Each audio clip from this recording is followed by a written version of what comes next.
Assalamualaikum warahmatullahi wabarakatuh. Alhamdulillahilladzi hadana li hadza wa ma kunna linahtadiya laula an hadana Allah. Asyhadu an la ilaha illallah wahdahu la syarika lah wa asyhadu anna Muhammadan abduhu wa rasuluh. Allahumma salli wa sallim ala sayyidina wa nabiyyina Muhammad wa ala alihi wa sahbihi ajma'in. Rabbi syrah li sadri wa yassir li amri wahlul 'uqdatam min lisani yafqahu qawli. Subhanaka la 'ilma lana illa ma 'allamtana innaka antal 'alimul hakim. Wa la haula wa la quwwata illa billahil 'aliyyil 'azim. Wa la haula wa la quwwata illa billah. Jadi malam ni kita sambung kembali, iaitu tentang kuliah kita minggu lepas, iaitu tentang tanda-tanda kiamat. Minggu lepas kita sudah mengakhiri satu tajuk tentang tanda kiamat kecil yang terakhir kata ulama. Di antara tanda-tanda kiamat kecil yang terakhir kata ulama adalah lahirnya Imamul Mahdi, ya. Imamul Mahdi ini lahir, yang mana Imamul Mahdi ini adalah daripada Ahlul Bait, keturunan Rasulullah. Nama ibunya sama nama ibu Rasulullah, nama ayahnya sama dengan nama ayah Rasulullah, dan namanya sama dengan nama Rasulullah, Muhammad bin Abdullah, ya. Kita sudah huraikan minggu lepas. Dan kata para ulama, berakhir tanda kiamat yang kecil itu, maka akan masuklah tanda kiamat yang besar yang pertama, seterusnya sampailah tanda kiamat yang ke-10. Nabi telah bersabda dalam hadis, ya, mengatakan bahawa tanda kiamat yang besar itu ada 10. Tanda kiamat yang besar itu ada 10, cuma di antara 10 itu urutannya di antara hadis Nabi yang lain dengan yang lain tidak sama. Ya, ada hadis Nabi yang lain yang sahih juga mengatakan bahawa di antara tanda kiamat yang pertama, tanda kiamat yang besar yang kubra itu adalah datangnya Dajjal laknatullah. Dalam hadis yang lain pula Nabi mengatakan bahawa di antara tanda kiamat pertama yang besar itu adalah terbitnya matahari dari barat. Dalam hadis yang lain pula Nabi bersabda bahawa di antara tanda kiamat yang besar itu adalah turunnya ad-dukhan. Ad-dukhan, ya, ad-dukhan ini adalah asap hitam yang panas yang menutupi bumi ini selama 40 hari 40 malam. Itu di antara tanda-tanda kiamat pertama, ya, tanda-tanda kiamat besar yang pertama. Cuma malam ni kita sambung kembali. Minggu lepas kita ada sentuh sikit pasal kita ambil lah pendapat ulama, setengah ulama mengatakan berdasarkan hadis Nabi bahawa di antara tanda kiamat besar yang pertama itu adalah munculnya Dajjal laknatullah. Munculnya Dajjal laknatullah, ya. Dajjal ini sama juga dengan hadis seperti hadis Imam Mahdi. Hadisnya bertaraf mutawatir maknawi. Makna mutawatir maknawi ini hadisnya lebih tinggi daripada sahih, kerana banyak para sahabat, ya, banyak para sahabat yang menghuraikannya ataupun yang meriwayatkannya tentang Dajjal ini, ya. Kita baca satu hadis Nabi Muhammad sallallahu alaihi wasallam. Hadis ini daripada Huzaifah bin Asid radhiyallahu anhu, seorang sahabat Nabi, ya. Seorang sahabat Nabi pernah berkata, ya, Huzaifah bin Asid. Huzaifah ni ada dua. Satu Huzaifah al-Yamani, ini Huzaifah bin Asid radhiyallahu anhu, seorang sahabat Nabi. Dia pernah berkata, dia kata, inna dajjal law kharaja fi zamanikum laramantu saybanu bil khazab walakinnahu yakhruju fi naqsin minan nas wa khiftin minad din wa su'id zati bainin. Maksudnya hadis ini daripada hadis riwayat Al-Hakim. Maksudnya sesungguhnya seandainya Dajjal itu muncul pada zaman kamu, ya, niscaya kanak-kanak akan melemparnya dengan batu. Maknanya dia kata seandainya Dajjal itu muncul pada zaman kamu, maknanya zaman tabi'in lah, zaman para tabi'in radhiyallahu anhum, niscaya kanak-kanak akan menimpanya dengan batu. tetapi ia akan muncul di saat bilangan umat Islam yang benar-benar kuat beragama itu hanya sedikit. Dajjal ini akan muncul di saat orang Islam yang kuat memegang pada agama itu sedikit saja, qalil, sedikit, dan pengetahuan agama pun sangat sedikit, dan orang ketika itu hidup dengan tidak mempedulikan nasib saudaranya yang seagama. Maka ketika itulah Dajjal muncul. Ya, jadi mudah-mudahan Allah Ta'ala melindungi kita dan keturunan kita daripada fitnah Dajjal ini. Mudah-mudahanlah, ya. Kemudian kita masuk tajuk seterusnya tentang Dajjal juga, iaitu asal usul keluarga Dajjal ini, ya, asal usulnya. Katanya dalam kitab ini keterangan Syekh Fahmi Zamzam, ya, telah meninggal dunia. Katanya Dajjal adalah seorang manusia dari keturunan Yahudi. Dajjal ini seorang manusia. Ada orang cerita dulu-dulu, ya, Dajjal ini dia kata ni nenek moyang kita dulu-dulu, saya pun pernah dengar juga. Orang-orang tua dulu katakan bahawa Dajjal itu macam binatang besar, macam king kong. Begitulah, besar. Kalau dia ke laut, dia punya kaki itu masuk ke laut yang paling dalam di dunia ini sampai betis saja. Laut Atlantik itu yang paling dalam tu sampai betisnya saja. Kemudian dia ambil ikan paus di laut, dia angkat ke atas, dibakar dengan matahari, masak. Ya, masak. Itu cerita orang tua-tua dulu. Wallahu alam betulkah tidak? Kita tengok ini. Ya. Kitab ini mengatakan. Dia kata Dajjal adalah seorang manusia, bukan jin, bukan syaitan, seorang manusia dari keturunan Yahudi. Dia bukan jin ataupun makhluk lain, ya.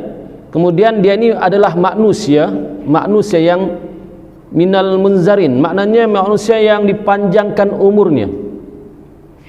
umurnya, seperti halnya Nabi Isa alaihissalam yang diangkat oleh Allah Ta'ala ke atas langit dan ditunda kematiannya sehingga beliau nantinya akan turun semula ke atas muka bumi ini, lalu beliau akan mati dan dikuburkan di Madinah Al-Munawwarah. Dia seperti Nabi Isa alaihissalam. Nabi Isa sebenarnya sudah lama lahir. Nabi Isa lebih dahulu lahir daripada Nabi Muhammad sallallahu alaihi wasallam. Nabi Isa ni dia lebih awal lahir daripada Nabi Muhammad, tetapi dia belum mati. Peristiwa itu berlaku ketika dia dikejar oleh orang-orang di zaman Nabi Isa alaihissalam, di antaranya yang bernama Yahuza. Yahuza ni adalah dia ini dengki dengan Nabi Isa, dan dialah yang menunjukkan kepada orang ramai ketika itu, pembesar ketika itu, tentera ketika itu, di mana Nabi Isa alaihissalam bersembunyi. Dengan izin Allah, maka Allah tukar wajahnya seakan-akan Nabi Isa. Jadi yang disalib itu bukanlah Nabi Isa alaihissalam, tetapi adalah orang ini, Yahuza ini. Jadi Nabi Isa alaihissalam Allah angkat ke langit, dan sekarang berada di langit yang kedua, kata para alim ulama berdasarkan hadis Nabi Muhammad sallallahu alaihi wasallam. Kemudian nanti dia akan lahir di akhir zaman dan dia akan wafat di Madinatul Munawwarah.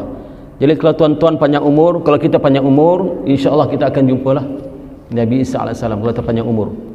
Ya, kalau di antara kita ni yang panjang umur sampai 100 tahun mungkin, ya, ataupun kalaulah ditakdirkan Allah dia lahir awal, umur kita 70 tahun, 80 tahun mungkin kita bertemu.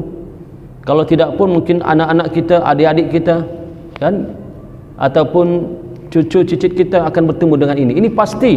Ini bukan rekaan, tuan-tuan. Ini bukan kata orang Indonesia rekayasa, bukan. Dan ini bukan cerita dongeng, cerita benar, pasti. Ya, dalam hadis Nabi.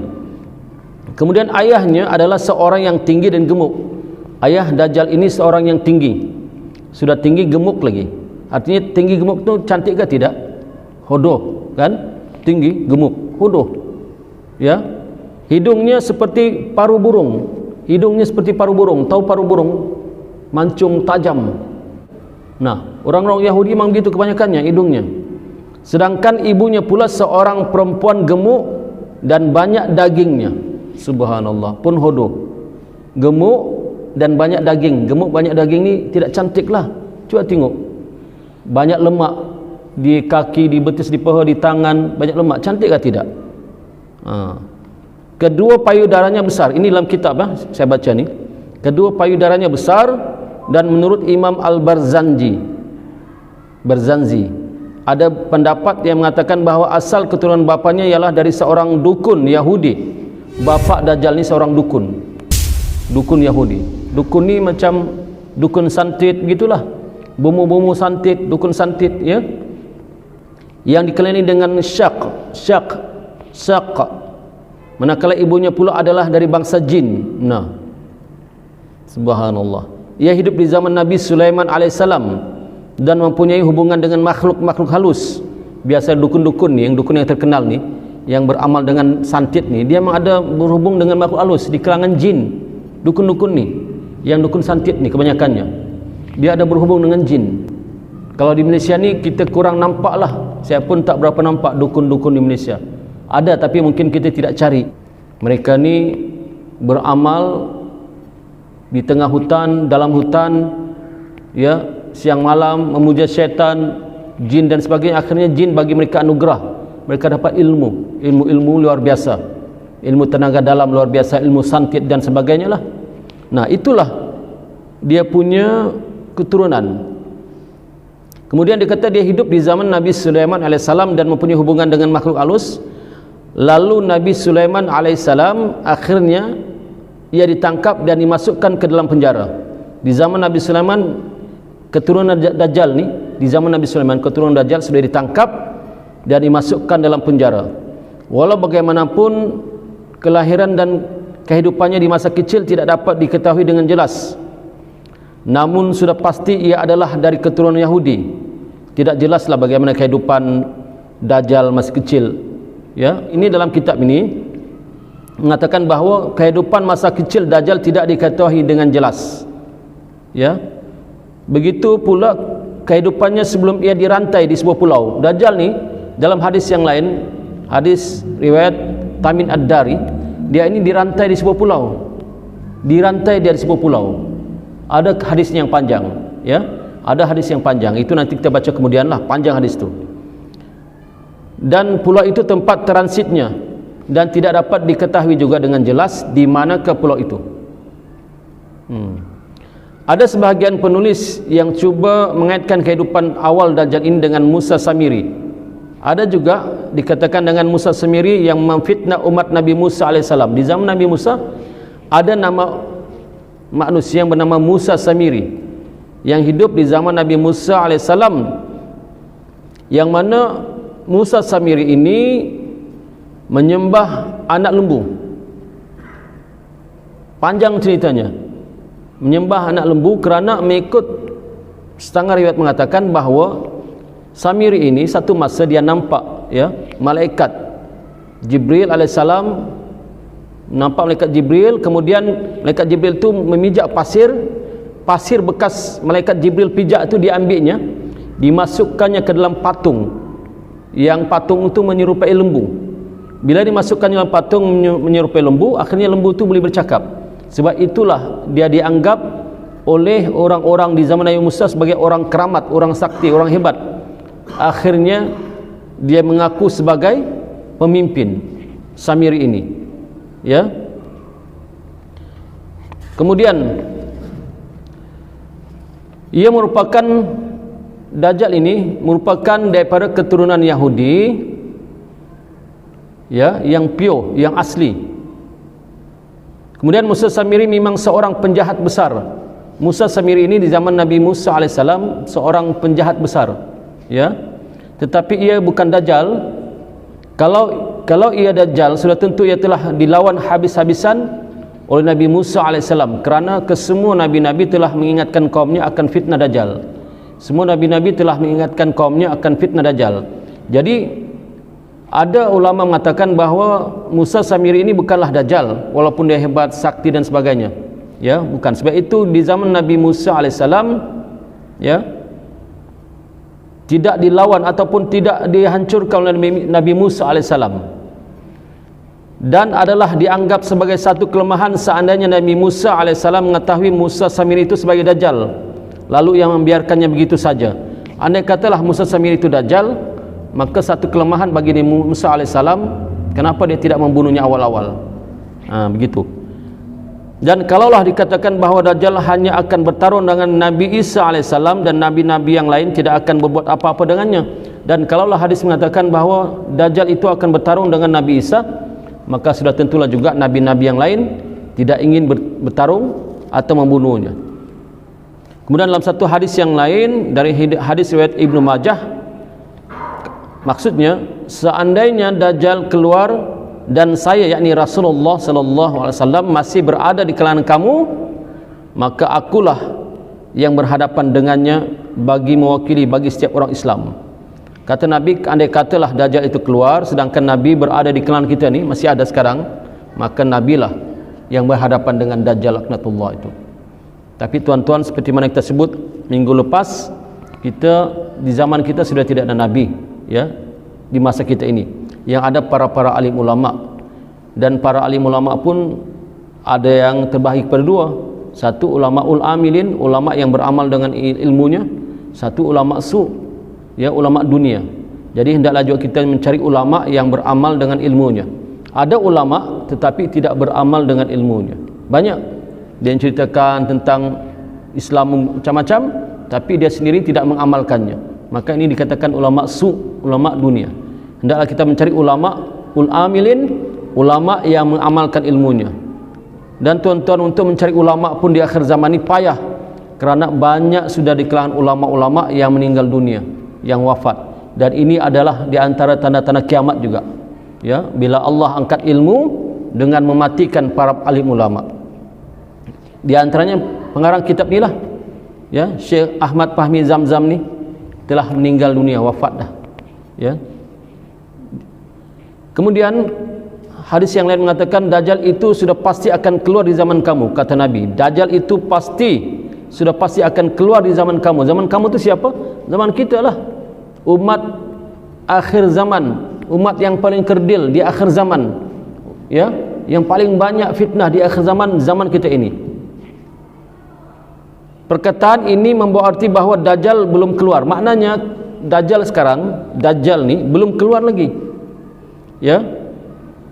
Ketika Nabi Muhammad sallallahu alaihi wasallam bersabda ketika itu, zaman itu Dajjal belum keluar. Kalaulah Samiri itu Dajjal, kata ulama, kalaulah Samiri itu Dajjal, takkan Nabi bersabda sungguhnya Dajjal itu akan keluar di zaman kamu. Bermakna muktamad para alim ulama akhir zaman mengatakan bahawa Samiri itu bukanlah Dajjal.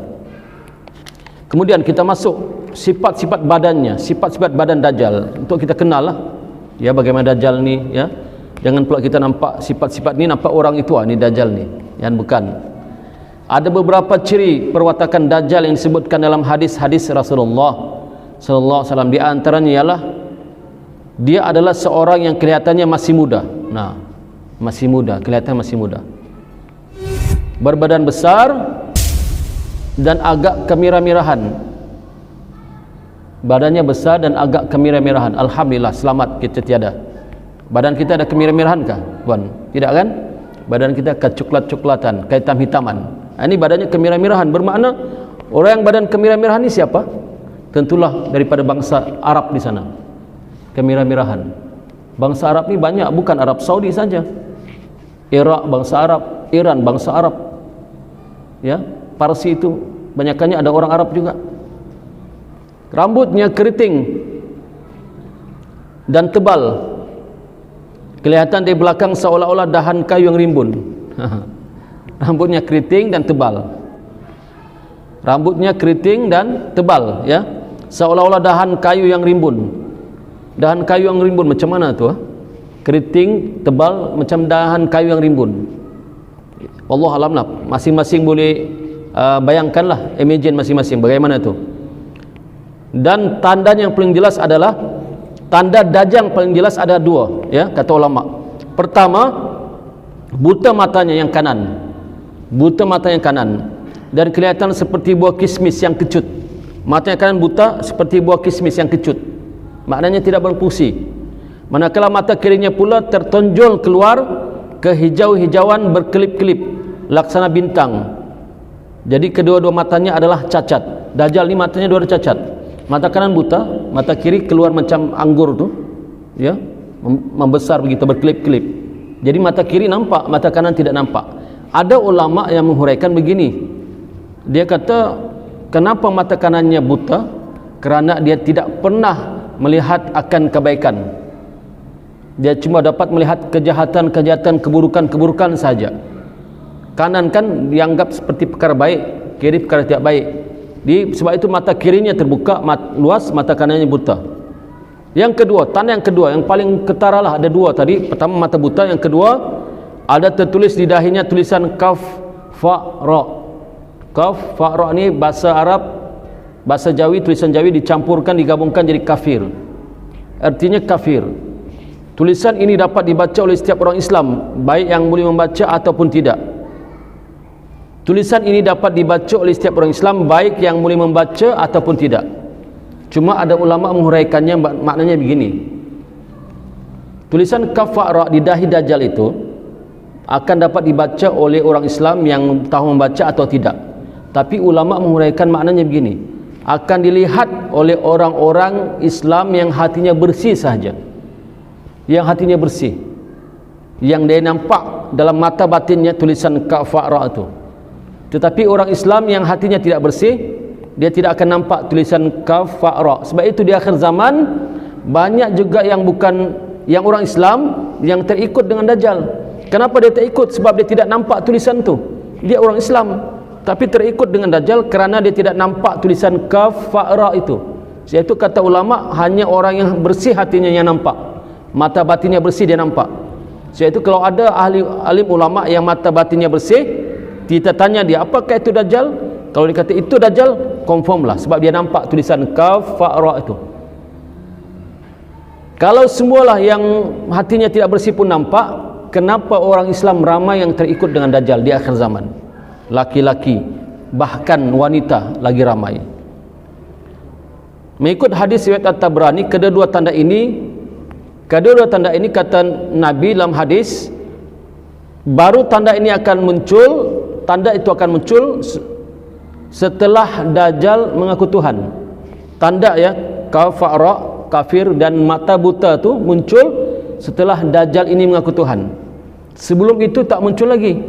Sebab itu ramai pengikutnya, tak muncul lagi. Setelah dia mengaku Tuhan, ana rabbukumul a'la, akulah Tuhan kamu yang paling tinggi, barulah muncul tanda-tanda ini. Subhanallah ya. Hati-hati tuan-tuan, kalau kita tidak sempat, kita bimbang anak, isteri, cucu, cicit kita, keturunan kita akan terpedaya dengan Dajjal. Kerana siapa yang dah termasuk dalam Dajjal ini, untuk patah balik ke belakang menjadi Islam sudah tidak boleh. Tidak boleh. Lidahnya telah keras menjadi biru. Kalau sekarang orang Islam murtad, dia kembali kepada Islam masih boleh, sebab lidahnya belum Allah kunci.